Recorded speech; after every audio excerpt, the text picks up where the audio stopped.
أعوذ بالله من الشيطان الرجيم. بسم الله الرحمن الرحيم. أم حسب الذين اجترحوا السيئات أن نجعلهم كالذين آمنوا وعملوا الصالحات سواء محياهم ومماتهم ساء ما يحكمون. وخلق الله السماوات والأرض بالحق ولتجزى كل نفس بما كسبت وهم لا يظلمون. أفرأيت من اتخذ إلهه هواه وأضله الله على علم وختم على سمعه وقلبه وجعل على بصره غشاوة فمن يهديه من بعد الله أفلا تذكرون. وقالوا ما هي إلا حياتنا الدنيا نموت ونحيا وما يهلكنا إلا الدهر وما لهم بذلك من علم إن هم إلا يظنون. وإذا تتلى عليهم آياتنا بينات ما كان حجتهم إلا أن قالوا ائتوا بآبائنا إن كنتم صادقين. قل الله يحييكم ثم يميتكم ثم يجمعكم إلى يوم القيامة لا ريب فيه ولكن أكثر الناس لا يعلمون. اور جن لوگوں نے برے کاموں کا ارتکاب کیا ہے کیا وہ یہ گمان کرتے ہیں کہ ہم ان کو ان لوگوں کے برابر کر دیں گے جو ایمان لائے اور جنہوں نے اچھے اعمال کیے، اور ان کی زندگی اور ان کا جینا اور مرنا یہ سب برابر ہو جائے گا؟ یہ بہت بری بات ہے جس کا وہ فیصلہ کر رہے ہیں.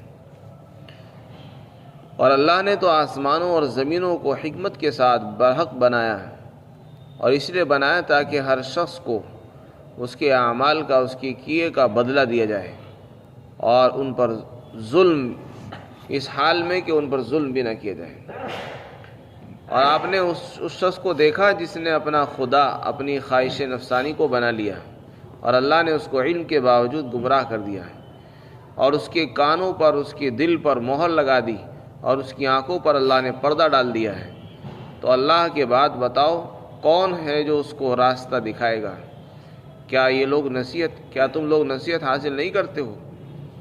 اور انہوں نے یہ کہا کہ ہماری زندگی تو بس یہی دنیاوی زندگی ہے، ہم اسی میں مرتے ہیں اور اسی میں زندہ ہوتے ہیں اور ہمیں ہلاک نہیں کرتا مگر زمانہ.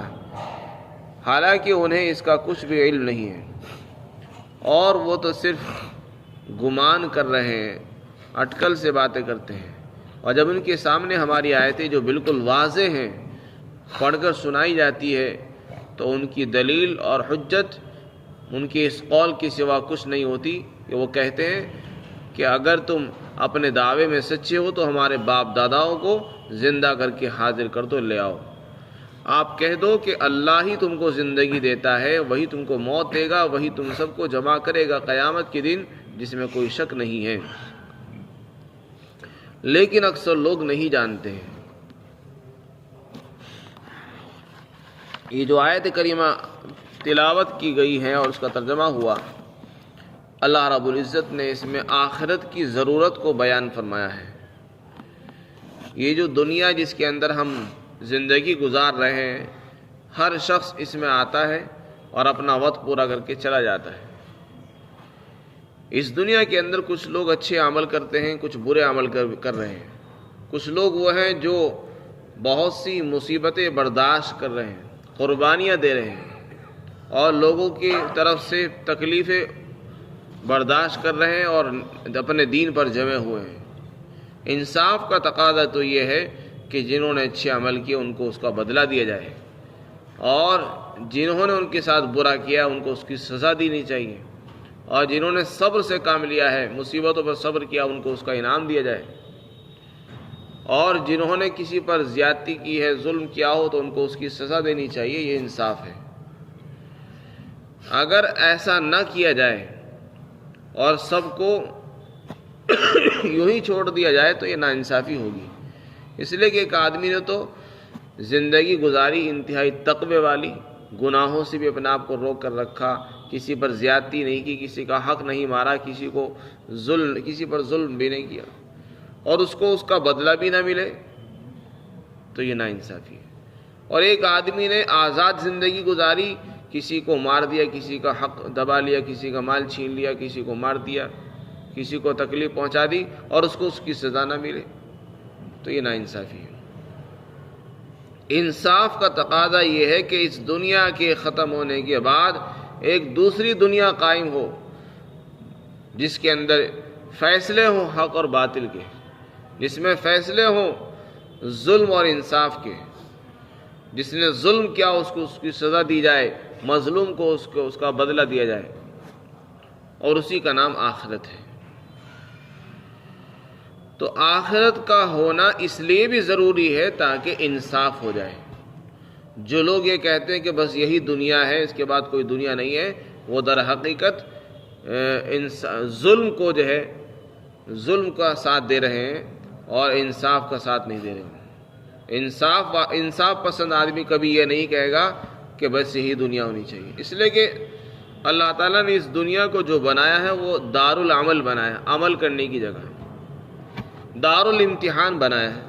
تو ایک چیز کو اللہ نے عمل کرنے کی، کام کرنے کی جگہ بنایا ہے، امتحان کی جگہ بنایا ہے، ظاہر ہے اس میں بدلہ نہیں دیا جا سکتا، تو بدلہ دینے کی جگہ بھی تو کچھ ہونی چاہیے۔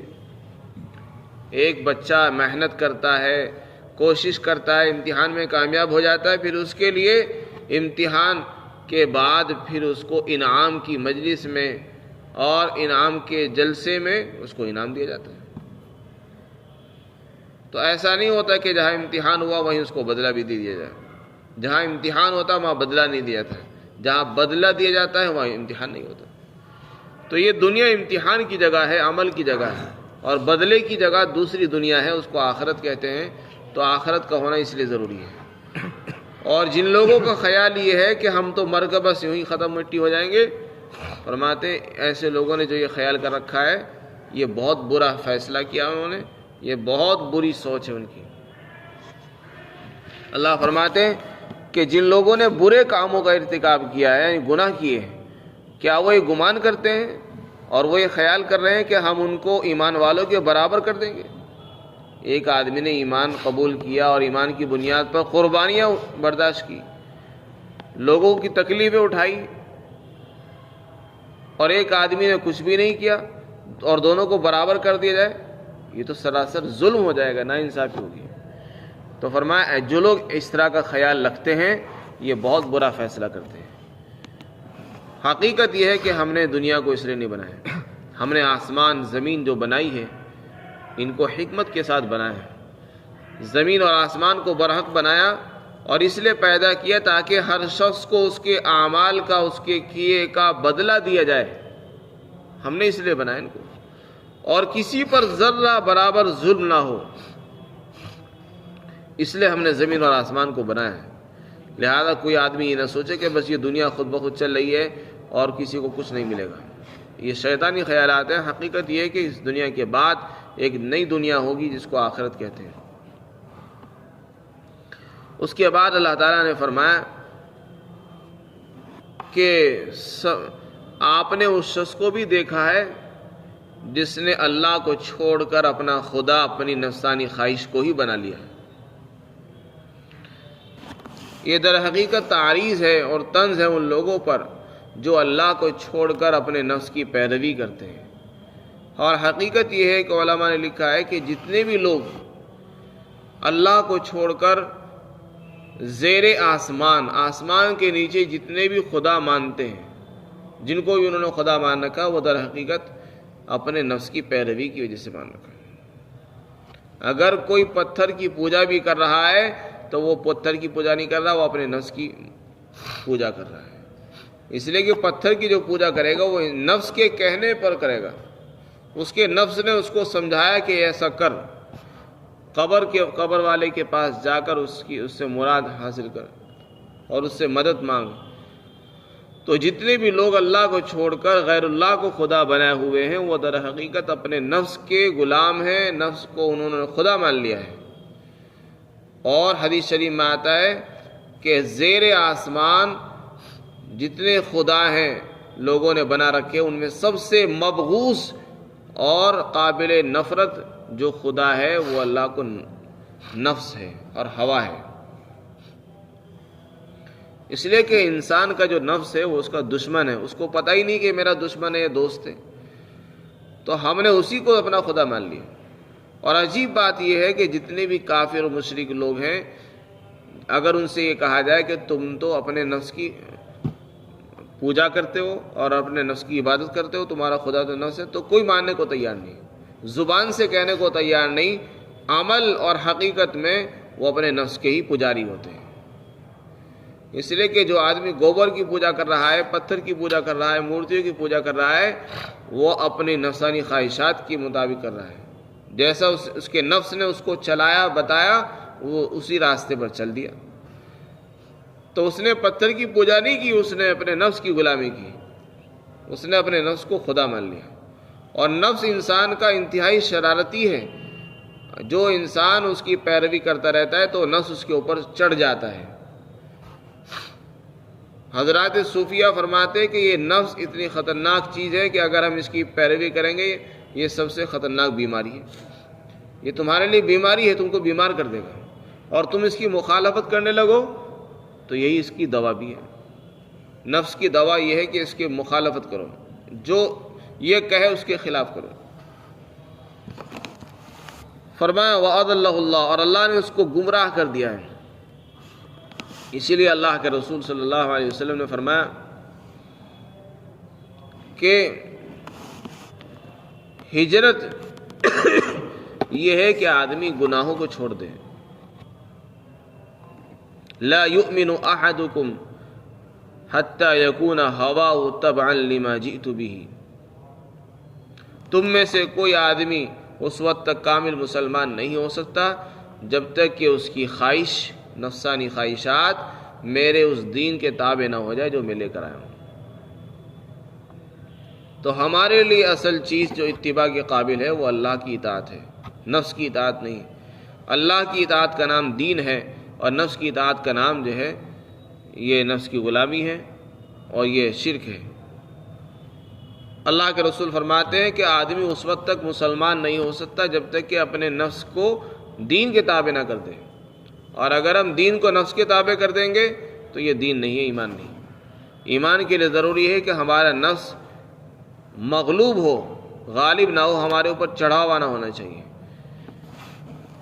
آگے فرمایا اللہ تعالیٰ نے جو آدمی اپنے نفس کو غلام بنا دیتا ہے تو اللہ اس کے کانوں پر، اس کے دل پر مہر لگا دیتے ہیں، اس کو نہ سمجھ حق حلال اور حرام نظر آتا، نہ صحیح غلط اس کو معلوم ہوتا ہے، اور اللہ تعالیٰ اس کے کانوں، اس کی آنکھوں پر پردہ ڈال دیتے ہیں جس کو دکھائی بھی نہیں دیتا، نہ سنائی دیتا ہے، نہ سمجھ میں آتا ہے، اور نہ اس کو نظر آتا ہے۔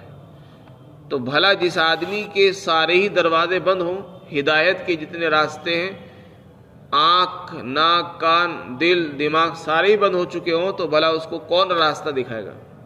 تو فرمایا اللہ کے بعد اسے کوئی راستہ نہیں دکھا سکتا۔ تو کیا تم لوگ اس سے نصیحت حاصل نہیں کرتے ہو؟ اس کے بعد کفار کا مقولہ نقل کیا کہ جو لوگ آخرت کا انکار کرتے ہیں وہ یہ کہتے ہیں کہ دیکھو آخرت کچھ نہیں ہے، بس یہی زندگی ہے جو ہماری دنیاوی زندگی ہے، یہی دنیا ہے، اسی میں جینا ہے، اسی میں مرنا اور مر کے ختم ہو جانا ہے، ہم اس میں جیتے بھی ہیں مرتے بھی ہیں۔ بلکہ ان کا کہنا تو یہ ہے، بہت سے حضرات یہ کہتے ہیں کہ خدا بھی کوئی چیز نہیں ہے، ایسے لوگ ہیں دہریہ۔ کچھ لوگ تو کہتے ہیں کہ ہاں کوئی ہے اس کائنات کو چلانے والا، وہ اللہ کو مانتے ہیں لیکن ساتھ ساتھ شرک بھی کرتے ہیں، تو ایسے لوگ تو مشرک ہیں۔ دنیا میں ایک طبقہ ایسا بھی ہے جو یہ کہتا ہے کہ اس دنیا میں کوئی خدا نہیں ہے، بلکہ یہ دنیا خود بخود چل رہی ہے، یہ تو طبعی احوال کے مطابق سب کچھ ہو رہا ہے۔ وہ کیسے کہ جیسے موت ہے، انسان دنیا میں آتا ہے، طبعی حالات کے حرکت کرنے کی وجہ سے انسان پیدا ہو جاتا ہے، اور جیسے جیسے اس کی عمر بڑھتی ہے اس کی صلاحیتیں، اس کے دل، اس کے دماغ یہ کمزور پڑتے چلے جاتے ہیں، اور ان کا کمزور پڑ جانا یہاں تک کہ ان کی صلاحیتوں کا ختم ہو جانا، اسی کا نام موت ہے۔ ایک آدمی بچپن میں آیا، اس کے پاس دیکھنے کے لیے آنکھیں بھی تھی، کان بھی تھے، جیسے بڑھاپے کو پہنچا آنکھیں بینائی چلی گئی، سننے کی صلاحیت ختم ہو گئی، چلنے کی صلاحیت ختم ہو گئی، بھئی اسی کا نام موت ہے۔ تو صلاحیتوں کا فطری طور پر استعمال کر کر کے معطل اور بیکار ہو جانا، اسی کو موت کہتے ہو، اور کہتے ہیں یہ سب کچھ خود بخود ہو رہا ہے، نعوذ باللہ۔ ایسے لوگ دہریے کہلاتے ہیں، زندیق ہیں۔ انہی کا مقولہ نقل کیا، وہ یہ کہتے بس یہی دنیا ہے، اسی میں مرنا ہے، اسی میں جینا ہے، اور ہمیں جو ہلاک کرتا ہے وہ زمانہ ہلاک کرتا ہے، خدا کچھ نہیں ہے، یہ تو زمانہ چل رہا ہے، بس یہ خود ہی ہلاک کرتے رہتا ہے۔ تو زمانے کے تعلق سے اللہ کے رسول نے اصلاح فرمائی ہے، اور یہ فرمایا لا تسبوا الدہر فإن الدہر هو اللہ، کہ اے لوگو زمانے کو برا مت کہو، اس لیے کہ زمانہ تو اللہ ہے۔ کیا مطلب؟ بہت سے لوگ گردش زمانہ کو ہی اپنے حالات کا سبب مانتے ہیں، اور یہ کہتے ہیں کہ ہمارے اوپر جو حالات آ رہے ہیں یہ زمانے کی گردش کی وجہ سے آ رہے ہیں، زمانہ چونکہ بگاڑ کی طرف ہے، زمانہ بہت خراب ہے، اس لیے ہمارے حالات ایسے ہو رہے ہیں۔ ہم بھی اپنی زبانوں سے اس طرح کے جملے نکال دیتے ہیں کہ زمانہ بڑا خراب ہے، اور زمانہ چونکہ بہت برا ہو چکا ہے اس لیے ایسا ہو رہا ہے۔ تو جو حالات ہمارے اوپر طاری ہوتے ہیں، پیش آتے ہیں، ان کا سبب ہم گردش زمانہ کو مانتے ہیں۔ تو اللہ کے رسول نے فرمایا کہ زمانے کو کبھی برا مت کہو، اس لیے کہ جو حالات طاری ہوتے ہیں، زمانہ کوئی چیز نہیں ہے، وہ تو اللہ کے پیدا کرنے سے آتے ہیں، اچھے ہوں یا برے ہوں، یہ سب کہاں سے آ رہے ہیں؟ اللہ کی وجہ سے آ رہے ہیں۔ ان کے اندر اللہ کی قدرت کار فرما ہے، زمانے کی قدرت کار فرما نہیں ہے۔ تو جس کی قدرت کار فرما وہی تو زمانہ ہے، اس کو اللہ کہو۔ تو اس لیے فرمایا کہ زمانے کو برا مت کہو، کیونکہ زمانے کو تم برا کہو گے، اور زمانے کے اندر تغیر کون کرتا ہے؟ انقلابات کون لاتا ہے؟ وہ اللہ لاتا ہے۔ تو اس کی وجہ سے نتیجتاً اللہ کو برا کہنا لازم آتا ہے۔ ہم اگر ابھی کہتے ہیں زمانہ بہت خراب ہے تو ہم یہ کہہ رہے ہیں کہ نعوذ باللہ اللہ خراب ہے۔ تو زمانے کو برا کہنے کی وجہ سے اللہ پر برائی آتی ہے، اس لیے ایسا نہ ہو کہ نتیجتاً ہم اپنے رب کو اور اپنے اللہ کو برا کہنے والے بن جائیں۔ آپ نے فرمایا کہ زمانے کو برا مت کہا کرو، کیونکہ زمانہ تو میں خود ہوں۔ تو ان کا مقولہ بھی ہے، انہوں نے کہا کہ اللہ کوئی چیز نہیں ہے، بس زمانہ ہمیں ہلاک کرتا رہتا ہے۔